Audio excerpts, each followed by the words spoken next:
La mitochondrie est constituée d'une membrane externe, d'une membrane interne, de l'espace intermembranaire et d'une matrice. C'est dans cette dernière qu'ont lieu les réactions du cycle de Krebs, aussi appelé cycle de l'acide citrique. Dans la membrane interne, on trouve des chaînes de transport d'électrons composées de protéines couplées à des groupements prosthétiques, de même que d'un lipide nommé ubiquinone. Les molécules de NADH et de FADH2 se trouvant dans la matrice de la mitochondrie véhiculent des ions hydrogène et des électrons à cette chaîne de transport.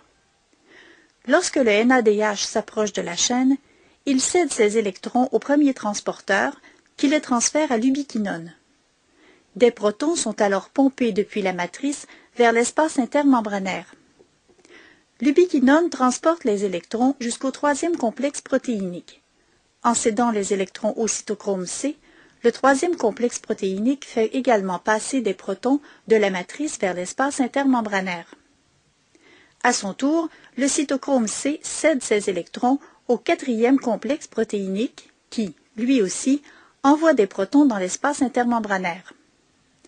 Quant au FADH2, il cède ses électrons non pas au premier complexe protéinique, mais plutôt au deuxième complexe. Enfin, l'oxygène que nous respirons entre alors en jeu. C'est en effet lui qui viendra prendre les électrons au quatrième complexe protéinique pour ensuite s'unir à des protons et former de l'eau. On dit de l'oxygène qu'il est le dernier accepteur d'électrons. Sans oxygène, la chaîne est complètement paralysée et les NADH et FADH2 ne peuvent plus se débarrasser de leurs électrons.